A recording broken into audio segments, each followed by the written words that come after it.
ये एक नोट $17 के बराबर है। ये 1 राम जो है यानी 1 रुपया, इसके बदले में आपको $17 मिलेंगे। 1 राम, 5 राम और 10 राम लगाएंगे यानी 1 रुपया, 5 रुपया और 10 रुपया। इस एक नोट की कीमत 1.5 लाख रुपए। 100 राम है, ये 100 राम है यानी तकरीबन 1,50,000, 40,000, 60,000, 70,000। ये दुनिया की सबसे महंगी करेंसी है। इसमें भगवान राम बने हैं, बजरंग बली की तस्वीर लगी है, महर्षि महेश योगी की तस्वीर लगी है। दुनिया के 140 देशों में ये करेंसी दौड़ती है। नीदरलैंड के बैंक से इस करेंसी की गारंटी मिलती है। अगर इंदिरा गांधी ने ना किया होता बैन तो भारत की इस करेंसी के आगे डॉलर भी भरता पानी। आज 1 रुपए के बराबर होता $17। ये 1 राम जो है यानी 1 रुपया, इसके बदले में आपको $17 मिलेंगे। दिनार हो जाता फेल, यूरो और पाउंड स्टर्लिन होते फीके। दुनिया की सबसे महंगी करेंसी मिल जाए तो दूर हो जाएगी गरीबी, लेकिन भारत में ही लग गया बैन। यहाँ पर देखिए सामने भगवान राम बने हुए हैं, दूसरी तरफ बजरंग बली बने हुए हैं और पीछे जब आप देखेंगे पूरी दुनिया का जो मतलब मैप है वो पूरे वर्ल्ड के मैप को लगाया गया है। यह है दुनिया की सबसे महंगी करेंसी। इसके 1 रुपए के बराबर मिलते हैं करीब करीब $17। देखिए मेरे हाथ में इस वक्त 1 लाख मतलब 1.5 लाख रुपए के आसपास की करेंसी है। ये 1.5 लाख रुपए के आसपास की करेंसी सिर्फ 100 राम के बदले आपको मिल सकती है। इस करेंसी पर भगवान राम की तस्वीर आपको दिख रही होगी। इसी नोट पर बजरंग बली भी है। इसी नोट पर दुनिया का नक्शा बना है। महर्षि महेश योगी दिख रहे हैं। सारे निशान, सारे पहचान और सारे भगवान हूबहू वही जिनको हम भारत में पूजते हैं। लेकिन हैरानी की बात है ना कि इसी नोट को भारत में बैन कर दिया गया है। ये है राम मुद्रा। और एक और खास बात, ये प्लास्टिक करेंसी नहीं है, इट्स वॉज फिजिकल करेंसी। ये राम मुद्रा, ये भगवान राम से जुड़ा हुआ जो राम हम नाम लिखते हैं, क्या ठीक वैसे ही इसको लिखा जाता है राम मुद्रा? ये बिल्कुल वैसा ही लिखा जाता है। ये राम मुद्रा है जिसमें हिंदी में राम लिखा हुआ है और भगवान श्री राम की मूर्ति लगी हुई है। और ये पूरे के पूरे यूरोप में लीगल टेंडर है। आप ले सकते हैं, दे सकते हैं, आदान प्रदान कर सकते हैं। हमारे महर्षि आश्रम के अनुयायी तो इसी से सारा काम करते हैं। क्या आप वो करेंसी अभी आपके पास मौजूद है? क्या आप दिखा? हाँ, ये आपने बड़ा अच्छा कहा। आज ही मेरे पास में ये एक परमात्मा की कृपा से, भगवान श्री राम की कृपा से ये मुझे अवसर मिला है। आज ही हमारे पास ये बनकर आया। हमने इस पे 1 राम, 5 राम और 10 राम लगाए हैं यानी 1 रुपया, 5 रुपया और 10 रुपया। इधर कुछ कॉइन्स की फोटोएं हैं, आप इसे देख सकते हो। इसमें भगवान श्री राम की मूर्ति यानी उनकी तस्वीर है और 1 राम लिखा हुआ है। 1 राम इंग्लिश में भी लिखा हुआ है। 1 राम हिंदी में भी है, इंग्लिश में भी है। हाँ, आप इसे देख सकते हैं। और ऊपर में लिखा हुआ है विश्व शांति राष्ट्र। जी, जैसे हमारी करेंसी में आप सामने देखेंगे तो यहाँ पर हमारी करेंसी में जब आप देखेंगे तो किसी भी करेंसी को किसी बैंक के द्वारा उसको वैलिडेट किया जाता है। तो जैसे हमारी करेंसी को रिजर्व बैंक ने वैलिडेट किया है, वैसे इस 10 राम वाली करेंसी को मतलब राम करेंसी को विश्व शांति राष्ट्र ने वैलिडेट किया। ये विश्व शांति राष्ट्र क्या है ये हम आगे जानेंगे। पहले थोड़ा करेंसी, इस अद्भुत करेंसी के बारे में और कुछ जानते हैं। महाराज जी, तो इसकी सबसे बड़ी करेंसी कितने की आती है? क्या है उसकी कीमत? क्या है? अगर भारतीय रुपए में हम तौले तो क्या जाएगी इसकी कीमत? अब ये पहला गौरव तो ये कि ये भगवान श्री राम की यानी आपके भगवान की, आपके मर्यादा पुरुषोत्तम रघुनंदन सरकार की, भगवान श्री राम के नाम की एक नोट है जो समूचे यूरोप में, बाहर के देशों में जहां अंग्रेजी बोलने वाले व्हाइट रंग वाले लोग हैं, सफेद चमड़ी के लोग हैं, वहां ये लीगल टेंडर है भगवान श्री राम के नाम पे। अच्छा, दूसरा, ये 1 राम जो है यानी 1 रुपया, इसके बदले में आपको $17 मिलेंगे। क्या बात करते हैं? इसकी वैलिडिटी जो है हमारे 85 रुपए के आसपास करीब $1 मिलता है जी, और आप कह रहे हैं कि 1 राम के बदले $17 मिलेंगे। $17 मिलेंगे 1 राम पर, यानी 1 रुपया ये वाला अगर आपके पास में है तो आपको $17 मिलेंगे। यानी हिंदुस्तान के अगर कैलकुलेशन में देखें तो समथिंग 1400-1500 रुपए के आसपास का ये अनुमान बनता है, जिसमें एक राम की ये वैलिडिटी है। इस नोट को पहली बार 60 के दशक में जारी किया गया। उस वक्त इस नोट पर राम मंदिर की तस्वीर छपी। अब इसे संयोग कहिए या कुछ और, अयोध्या में बना भव्य श्री राम मंदिर बिल्कुल इसी तस्वीर की तरह है, 90% हूबहू। मैं आपको एक और अपनी करेंसी इसी में दिखा रहा हूं। इसके नंबर से आपको आइडिया लगेगा। ये 100 राम है, ये 100 राम है, यानी तकरीबन 1,50,000, 40,000, 60,000, 70,000, क्योंकि ऊपर नीचे करेंसी होती रहती उसके आधार पर। देखिए मेरे हाथ में इस वक्त 1 लाख मतलब 1.5 लाख रुपए के आसपास की करेंसी है। ये 1.5 लाख रुपए के आसपास की करेंसी सिर्फ 100 राम के बदले आपको मिल सकती है। इसमें एक तरफ हनुमान जी हैं, यहाँ पर देखिए सामने भगवान राम बने हुए हैं, दूसरी तरफ बजरंग बली बने हुए हैं, और पीछे जब आप देखेंगे पूरी दुनिया का जो मतलब मैप है वो पूरे वर्ल्ड के मैप को लगाया गया है। और बीच में जैसे हम अपनी करेंसी को देखते हैं कि उसमें महात्मा गांधी बने होते हैं, इस करेंसी में भी मुझे कुछ दिख रहा है जी, महर्षि सहस्त्रा, मैं ठीक से पढ़ नहीं पा रहा हूँ ये महर्षि महेश योगी जी, पूज्यपाद महर्षि महेश योगी जी का ये, वो बहुत मना करते रहे, लेकिन यूरोप में जो उनके शिष्य थे उन्होंने जबरन 100 राम में उनकी ये तस्वीर वहां अंकित करी, जहां महात्मा गांधी यहाँ व्हाइट वाले पोर्शन पे दिखते हैं। हाँ। बड़े जो सामने दिख रहे हैं वो तो राम ही दिख रहे हैं। हाँ, क्योंकि इतना सूक्ष्म लिखा गया है कि उसे कोई आसानी से पढ़ नहीं सकता है जी। और दूसरी चीज की जैसे हम अपनी करेंसी को छूकर हमने ये देखा होगा कि कुछ खास लोगों के लिए हमारी करेंसी में कुछ ऐसे उभार होते हैं जिनको वो टच करके समझ जाते हैं कि कितने रुपए का नोट है।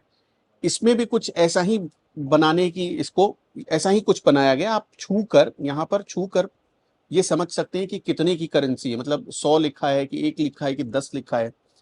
और पीछे जब आप देखेंगे तो कुछ बहुत सारी चीजें लिखी हुई हैं इसमें। ये करेंसी हम आपको फुल स्क्रीन भी दिखा देते हैं, ये करेंसी कैसी है, इस करेंसी की खास बात क्या है, आगे इस करेंसी पर आते हैं। इसमें भगवान राम का एक मंदिर बना है, जो कई दशक पहले जब ये करेंसी प्रारंभ हुई उस समय इसमें बनाया गया।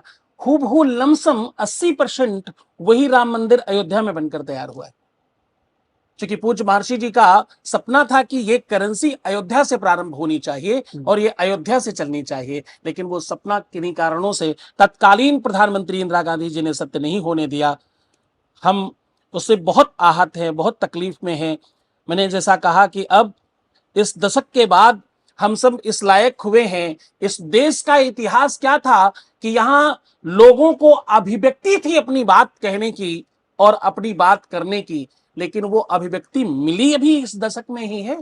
इसके पहले तो इस बात पर बोलना भी आप सोच नहीं सकते कि हम लोगों ने क्या दंश और क्या तकलीफ, क्या संकट उठाए होंगे इसके ऊपर।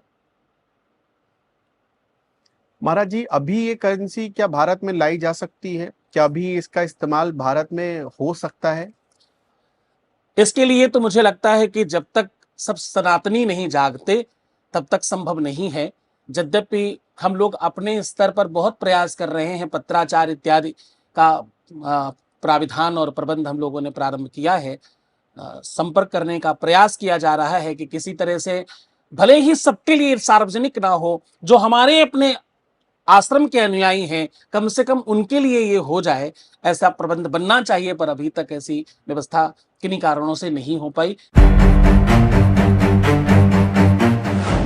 The global country of world peace ने महर्षि महेश योगी के नेतृत्व में राम नाम की करेंसी की शुरुआत की। सबसे पहले नीदरलैंड में राम मुद्रा छपवाई गई, जिसकी कीमत 10 अमेरिकी डॉलर के बराबर रखी गई। ये currency Holland, Germany, Switzerland, Austria, US, Canada समेत 30 देशों में प्रचलित थी। महर्षि महेश योगी ने राम मुद्रा को लोगों के बीच राम नाम को लोकप्रिय करने के उद्देश्य से शुरू किया। भारत में राम मुद्रा चलाने की मांग की गई और फिर से आरबीआई से बातचीत की योजना बनाई जा रही है। मनमोहन सिंह के गवर्नर रहते हुए आरबीआई ने कहा था कि भारत में केवल एक ही करेंसी चल सकती है और ये कहते हुए इस करेंसी पर रोक लगा दी गई। Global country of world piece के पास 160 अरब रुपए से अधिक की संपत्ति है और इसका मुख्यालय हॉलैंड में, जो इस नोट को प्रमाणित करता है। राम मुद्रा पर कामधेनु गाय और कल्प वृक्ष की तस्वीर के साथ चमकदार रंगों में 1, 5 और 10 के नोट हैं। अमेरिका के आयोवा स्टेट में महर्षि वैदिक सिटी और 35 अन्य शहरों में राम मुद्रा और बॉन्ड चलाए गए। महाराज जी, जैसे हमारे पास कुछ करेंसी होती है जो हमारी इंडिया में चलने वाली जो करेंसी से रुपए, तो हम उसे बैंक में जमा कर देते हैं जी। क्या इस करेंसी को भी जमा करने के लिए कोई बैंक है? वैसे तो पूज्य महर्षि महेश योगी जी ने नीदरलैंड में इसका प्राविधान किया, एक पूरा बैंक बनाया और वहाँ का जो जिस तरह यहाँ रिजर्व बैंक है वहाँ एक बैंक है और उसके साथ उनका साझा अनुबंध हुआ। उस कारण से पूरे की पूरे यूरोप में जो एक सेंजन वीजा अगर आप ले लें तो उसमें आप कुछ 35-37 कंट्रियों में भ्रमण कर सकते हैं और उनका एक अनुबंध है उन कंट्रियों के साथ। तो उन सारी की सारी कंट्रियों में, अमेरिका, लंदन, ऑस्ट्रेलिया, उसमें बाद में सम्मिलित किए गए, तो वहां सब जगह ये करेंसी आप उनके बैंक्स में जमा कर सकते हैं और उसके बदले में वहां की करेंसी आप बदले में ले सकते हैं। जैसे हमारा जो बैंक होता है या हमारे जो नोट होते हैं उस पर एक मतलब गारंटी लिखी होती है जी, जो रिजर्व बैंक हमें लिखकर गारंटी देता है। आपने भी वो पढ़ा होगा कि मैं धारक को, जैसे 100 रुपए का नोट है तो 100 रुपए देने का वचन देता हूँ जी, और उस पर हमारे रिजर्व बैंक के गवर्नर का हस्ताक्षर होता है जी, वो एक तरीके से गारंटी होती है जो रिजर्व बैंक देता है बैंकों को जी। तो क्या इसमें भी वही प्रक्रिया है? क्या है इसका? कौन सा बैंक हमें गारंटी देता है कि हम इस रुपए को यूरोपियन कंट्रीज में चला सकते हैं? ये बहुत अच्छा आपका प्रश्न है। दरअसल मुद्रा बनाने का एक प्राविधान है, वो तो जो आप हस्ताक्षर देखते हो तत्कालीन गवर्नर या जो रिजर्व बैंक का गवर्नर होता है वो इस बात को सत्यापित करता है कि मैं इतने पैसे, इतने रुपए अदा करने का वचन देता हूं। लेकिन उसके पीछे का प्रोसेस क्या है कि जितनी भी करेंसी आपको छापनी है उतना गोल्ड आपको वहां सुरक्षित करना होगा, वो उसका प्राविधान है।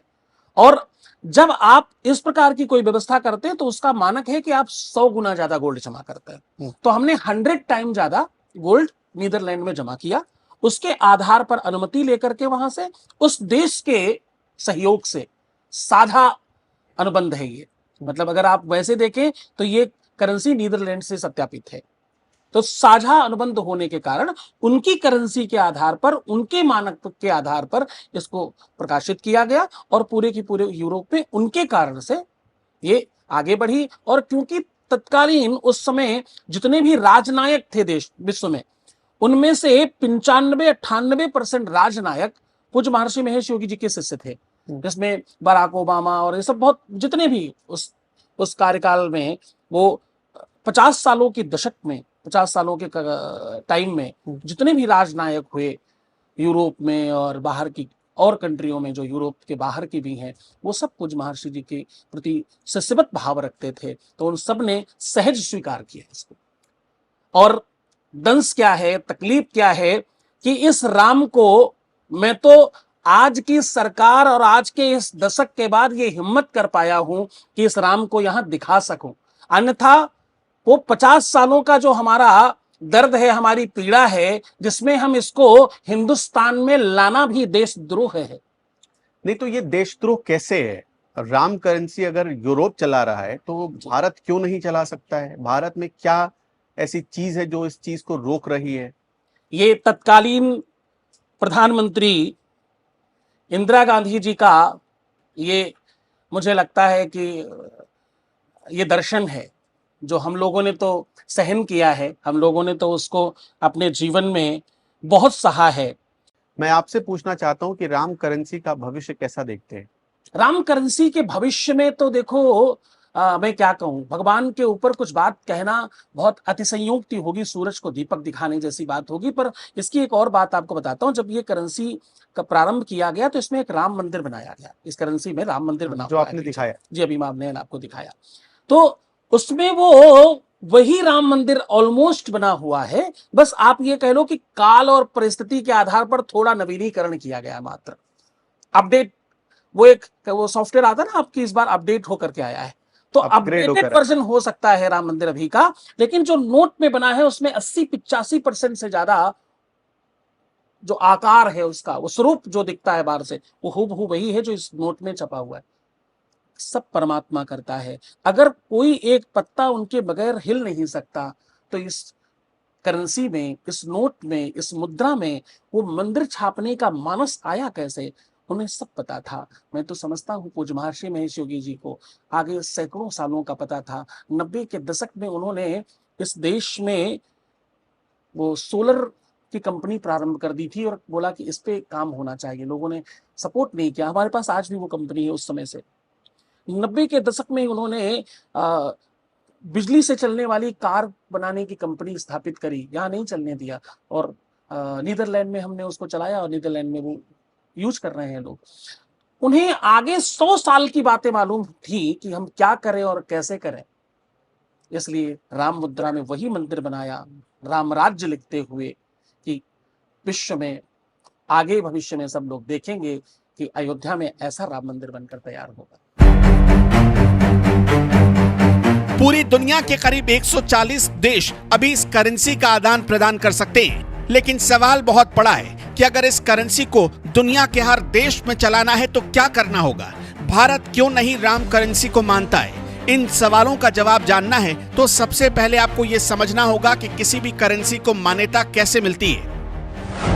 नई करेंसी को किसी देश की सरकार या उस देश के सेंट्रल बैंकों से मान्यता होनी चाहिए। बिना सरकारी मान्यता के करेंसी को लीगल टेंडर नहीं माना जाता। राम करेंसी को नीदरलैंड के जरिए लीगल टेंडर किया गया, यानी ये करेंसी नीदरलैंड में बेधड़क चलाई जा सकती है। नई करेंसी छापने से पहले उस करेंसी के वैल्यू का आकलन बहुत जरूरी होता है। राम मुद्रा के मामले में भी इसे फॉलो किया गया। करेंसी छापने से पहले उसके अनुपात में या तो सोना या फिर फॉरेन रिजर्व गिरवी रखना पड़ता है। इस नियम को भी राम करेंसी के मामले में फॉलो किया गया है, लेकिन कई देशों के बैंकिंग नियम अलग अलग होते हैं, जिससे वो अपने यहाँ सिर्फ एक ही मुद्रा को चलन में रखते हैं, इसलिए भारत में इसे वैलिडेट नहीं किया जा सकता। लेकिन जरा सोच कर देखिए, अगर भगवान राम के नाम पर भारत में इस नोट को चलन में लाया जाता तो शायद आज डॉलर पीछे छूट जाता। एनएमएफ न्यूज के लिए अनुपम प्रसून की रिपोर्ट।